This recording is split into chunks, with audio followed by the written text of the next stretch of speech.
भूतिया ढाबा के बारे में लोगों के बीच कई कहानियां प्रचलित थीं। यह ढाबा एक घने और सुनसान जंगल के बीचों बीच स्थित था। आसपास के लोग इसे एक अभिशप्त स्थान मानते थे। कहा जाता था कि यहाँ जो भी रुकता वह या तो गायब हो जाता या उसके साथ कुछ ऐसा होता जिसे वह कभी भूल नहीं पाता। रात के समय यहाँ से गुजरने वाले लोग इसकी रोशनी को देखकर भी अनदेखा कर देते थे। लेकिन कुछ यात्री ऐसे भी होते जो या तो डर के कारण या मजबूरी में इस ढाबे पर रुकते थे। इस ढाबे का मालिक कन्हैया लाल था, जो 50 के दशक का एक बूढ़ा व्यक्ति था। उसकी सफेद दाढ़ी और गहरी खाली सी आंखें उसे और भी रहस्यमय बनाती थीं। लोग कहते थे कि कन्हैया लाल का जीवन भी इस ढाबे की तरह अजीबोगरीब था। किसी को नहीं पता था कि वह ढाबे में अकेला क्यों रहता है, न ही कोई उसकी पारिवारिक पृष्ठभूमि के बारे में जानता था। वह हमेशा चुपचाप रहता, अपने ग्राहकों से बहुत कम बात करता, और जब बात करता भी तो उसकी आवाज में अजीब सी ठंडक होती थी। उस रात राजू, अर्जुन और मनोज, 3 ट्रक ड्राइवर, एक लंबी और थकाऊ यात्रा पर थे।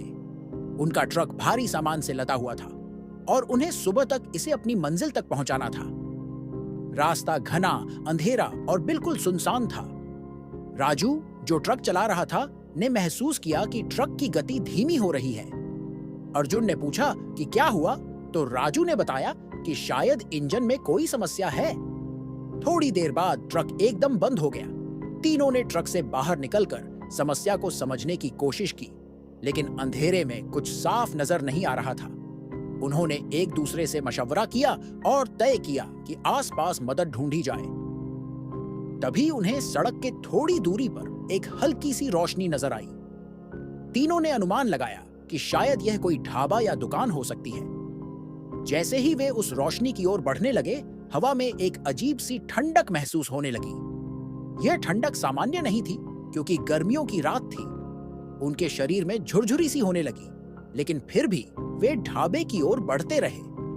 जब वे वहां पहुंचे तो उन्होंने देखा कि ढाबा बाहर से काफी पुराना और जर्जर लग रहा था। दीवारें काली हो चुकी थीं और खिड़कियों पर जाले झूल रहे थे। ढाबे के अंदर घुसते ही उन्हें एक अजीब सी गंध महसूस हुई। जगह खाली लग रही थी, लेकिन अंदर 2 लोग एक कोने में बैठे खाना खा रहे थे। उनकी हरकतें सामान्य नहीं लग रही थीं। वे बिना सिर उठाए बस खाना खा रहे थे, मानो वे किसी गहरी सोच में डूबे हों। काउंटर पर खड़ा कन्हैया लाल उन्हें देखकर मुस्कुराया। उसकी मुस्कान में कुछ ऐसा था जो राजू को असहज कर गया। उसने धीरे से पूछा, क्या चाहिए? राजू ने कहा कि उनका ट्रक खराब हो गया है और उन्हें मदद की जरूरत है। कन्हैया लाल ने उनकी बात सुनने के बाद उन्हें खाना खाने का सुझाव दिया और कहा कि वह बाद में उनकी मदद करेगा। तीनों ने खाना ऑर्डर किया और एक टेबल पर बैठ गए।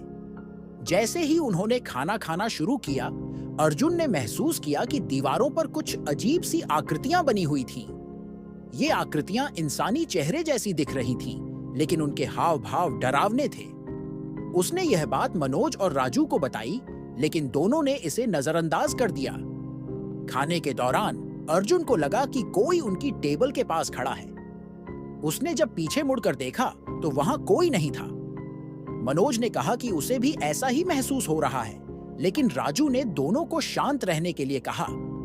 खाने के बाद कन्हैया लाल ने उन्हें एक पुराना नक्शा दिया और कहा कि इस रास्ते पर चलकर वे जंगल के दूसरी तरफ एक मैकेनिक के पास पहुंच सकते हैं। उसने यह भी चेतावनी दी कि रास्ता खतरनाक है, इसलिए वे नक्शे का ठीक से पालन करें और रास्ते से न भटकें। तीनों ने नक्शा लेकर ढाबे से बाहर निकलने का फैसला किया। जैसे ही वे बाहर निकले, उन्हें ऐसा लगा मानो कोई उनकी हरकतों पर नजर रख रहा हो। वे अपने ट्रक की ओर बढ़े और नक्शे के अनुसार रास्ता ढूंढने लगे। जंगल में घुसने के बाद उन्हें हर ओर से अजीब अजीब आवाजें सुनाई देने लगीं। पत्तों की सरसराहट, जानवरों की चीखें और कभी-कभी किसी के हंसने की आवाज उनके डर को और बढ़ा रही थी। अर्जुन ने अचानक रुककर कहा कि उसने पेड़ों के बीच से किसी को झांकते हुए देखा है। राजू और मनोज ने जब उस दिशा में देखा तो उन्हें कुछ नजर नहीं आया। रास्ता धीरे धीरे और डरावना होता जा रहा था। अचानक अर्जुन के पीछे से किसी ने उसका कंधा पकड़ लिया। उसने डर कर चीख मारी, लेकिन जब उसने मुड़कर देखा तो वहां कोई नहीं था। उसके चेहरे पर डर साफ नजर आ रहा था। मनोज ने कहा कि उसे ऐसा महसूस हो रहा है कि कोई उनका पीछा कर रहा है। राजू ने भी माना कि वह खुद को असहज महसूस कर रहा है। उन्होंने नक्शे का पालन करते हुए तेजी से चलना शुरू कर दिया। थोड़ी देर बाद मनोज ने देखा कि एक महिला सफेद साड़ी में पेड़ों के बीच खड़ी है। उसने यह बात बाकी दोनों को बताई, लेकिन जब वे उस दिशा में देखने लगे तो वहां कुछ भी नहीं था। मनोज ने कहा कि उसने सच में उसे देखा है, लेकिन राजू ने उसे शांत करने की कोशिश की। आखिरकार वे किसी तरह ट्रक तक पहुंचे। ट्रक में बैठते ही उन्होंने महसूस किया कि ट्रक के अंदर अजीब सी ठंडक हो गई है। राजू ने ट्रक स्टार्ट करने की कोशिश की, लेकिन इंजन ने पहली बार में काम नहीं किया। तभी उन्हें पीछे से किसी के हंसने की आवाज आई। यह वही हंसी थी जो उन्होंने जंगल में सुनी थी। जैसे ही ट्रक चालू हुआ, वे तेजी से वहां से निकल गए। रास्ते में अर्जुन ने पीछे मुड़कर देखा। उसने कहा कि कोई उनके ट्रक के पीछे भाग रहा है। राजू और मनोज ने शीशे में देखा, लेकिन उन्हें कुछ नहीं दिखा। कई किलोमीटर तक दौड़ने के बाद वे एक सुरक्षित जगह पहुंचे और रुक गए। जब उन्होंने ट्रक का दरवाजा खोला तो उन्होंने देखा कि ट्रक के अंदर एक कागज रखा हुआ था। उस कागज पर लिखा था, तुम फिर से आओगे। उस रात के बाद तीनों ने तय किया कि वे उस रास्ते से कभी नहीं गुजरेंगे। लेकिन वह भूतिया ढाबा और वहां की रहस्यमयी घटनाएं उनकी यादों में हमेशा जिंदा रहीं।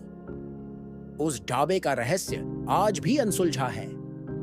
वह रात केवल उनकी जिंदगी का सबसे डरावना अनुभव नहीं थी, बल्कि उनके जीवन का एक ऐसा मोड़ थी जो उन्हें हमेशा के लिए बदलकर चली गई। ढाबे से सुरक्षित निकलने के बावजूद उनकी बेचैनी और डर कम होने का नाम नहीं ले रहे थे। जब वे अगले दिन अपने गंतव्य पर पहुंचे तो उनकी हालत देखकर बाकी ड्राइवर और सहकर्मी भी चौंक गए।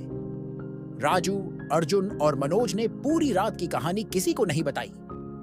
वे तीनों खामोश थे और आपस में भी इस बारे में बात करने से कतरा रहे थे। कुछ दिनों बाद अर्जुन को घर लौटते समय वही सपना आने लगा। सपने में वह खुद को ढाबे के अंदर देखता, जहां वह अकेला बैठा हुआ था। दीवारों पर वे डरावने चेहरे उसे घूर रहे थे।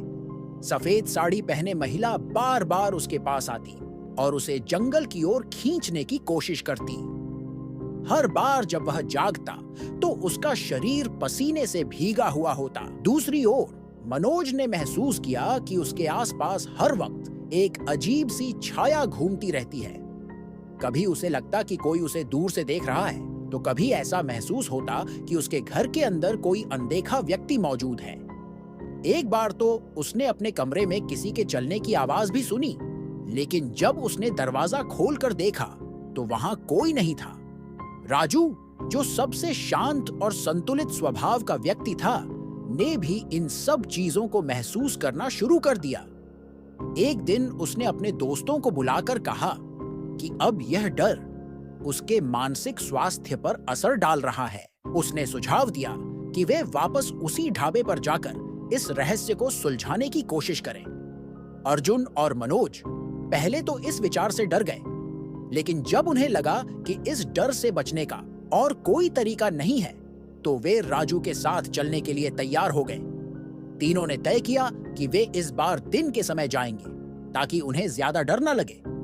जब वे दोबारा उस रास्ते पर पहुंचे तो उन्हें वह ढाबा वैसा ही दिखा जैसा उन्होंने पहले देखा था, लेकिन इस बार यह और भी सुनसान और वीरान लग रहा था। आसपास कोई गाड़ी नहीं थी और ढाबे के बाहर का माहौल पहले से ज्यादा खामोश और डरावना था। जैसे ही वे अंदर गए, उन्हें ऐसा महसूस हुआ जैसे उन्हें पहले से ही किसी ने देखा हो। कन्हैया लाल काउंटर पर बैठा हुआ था। उसने उन्हें देखकर वही डरावनी मुस्कान दी और पूछा, फिर से आ गए? उसकी आवाज में इतनी ठंडक थी कि तीनों के शरीर में सिहरन दौड़ गई। राजू ने हिम्मत जुटाकर पूछा, यह जगह ऐसी क्यों है? यहां क्या होता है? कन्हैया लाल ने उनकी बात पर कोई सीधा जवाब नहीं दिया। उसने केवल इतना कहा, यह ढाबा तुम्हें वह दिखाता है जो तुम खुद से छिपाते हो। यह तुम्हारे डर का आईना है। तीनों ने यह बात सुनी और कन्हैया लाल से और सवाल पूछने की कोशिश की, लेकिन वह चुपचाप अपने काम में लग गया। अर्जुन ने महसूस किया कि ढाबे के अंदर कुछ ऐसा है जो उन्हें वहां से भागने नहीं दे रहा। वह जैसे जैसे गहराई में सोचने लगा, उसे अपने पिछले सपने याद आने लगे। मनोज, जो सबसे ज्यादा डर चुका था, ने ढाबे से बाहर निकलने की कोशिश की, लेकिन जैसे ही उसने दरवाजा खोला, वह हैरान रह गया। बाहर का पूरा दृश्य बदल चुका था। अब वह जंगल नहीं था, बल्कि एक अजीब सी धुंध से भरी दुनिया थी, जहां से कुछ भी साफ नजर नहीं आ रहा था। उसने बाकी दोनों को यह बात बताई और वे भी यह देखकर डर गए। राजू ने कहा कि उन्हें किसी तरह इस जगह के रहस्य को समझना होगा। तीनों ने ढाबे के अंदर छानबीन शुरू की। उन्होंने देखा कि दीवारों पर बने निशान धीरे धीरे बदल रहे थे। वे अब इंसानी चेहरे नहीं, बल्कि उनके अपने डर और यादों के प्रतिबिंब बन गए थे। अर्जुन को अपने बचपन की एक घटना याद आई, जब उसने गलती से अपने छोटे भाई को कुएं में गिरा दिया था। यह बात उसने किसी को नहीं बताई थी, लेकिन अब दीवार पर उसका दृश्य उभर रहा था। मनोज ने देखा कि एक महिला, जो उसकी पहली प्रेमिका थी और जिसे उसने धोखा दिया था, दीवार पर उसे घूर रही थी। राजू ने देखा कि उसकी मां, जिसे उसने बुजुर्गाश्रम में छोड़ दिया था, दीवार पर उसकी ओर हाथ बढ़ा रही थी। उन तीनों ने महसूस किया कि यह ढाबा सिर्फ एक डरावनी जगह नहीं है, बल्कि उनके अपने कर्मों का आईना है। यह उन्हें उनके गहरे छिपे हुए अपराध बोध और डर से रूबरू करा रहा था। कन्हैया लाल ने आखिरकार उनकी ओर देखा और कहा, यह जगह तुम्हारे कर्मों का घर है। जो यहाँ आता है, उसे अपने गुनाहों का सामना करना पड़ता है। अब यह तुम पर निर्भर करता है कि तुम इससे बच निकलोगे या नहीं। तीनों ने समझ लिया कि अब यहां से भागने का कोई रास्ता नहीं है। उन्हें अपने डर और अपराध बोध का सामना करना ही होगा। उन्होंने एक दूसरे से माफी मांगी और उस जगह को छोड़ने के लिए दुआ करने लगे। जैसे ही उन्होंने अपनी गलतियों को स्वीकार किया और क्षमा मांगी, ढाबे का माहौल बदलने लगा। दीवारें सामान्य होने लगीं और बाहर की धुंध गायब हो गई। कन्हैया लाल ने उन्हें एक बार फिर मुस्कुराते हुए देखा और कहा, अब तुम जा सकते हो, लेकिन याद रखना, यह ढाबा सिर्फ उन्हीं को बुलाता है जिनकी आत्मा बोझिल होती है। तीनों ने वहां से निकलकर अपने ट्रक की ओर दौड़ लगाई। जब उन्होंने ट्रक स्टार्ट किया और वहां से दूर जाने लगे, तो उन्होंने देखा कि पीछे मुड़कर देखने पर ढाबा गायब हो चुका था। उस अनुभव ने उनके जीवन को हमेशा के लिए बदल दिया। वे अब न केवल अपने डर से उबर चुके थे, बल्कि उन्होंने अपने जीवन को बेहतर बनाने और दूसरों की मदद करने का संकल्प भी लिया। भूतिया ढाबा उनके लिए एक सबक बनकर रह गया, लेकिन वह स्थान और कन्हैया लाल का रहस्य अब भी अनसुलझा ही है। अगर ये वीडियो अच्छा लगा हो तो लाइक करें, अपने दोस्तों के साथ शेयर करें और ऐसे ही वीडियो के लिए चैनल को सब्सक्राइब करें। धन्यवाद।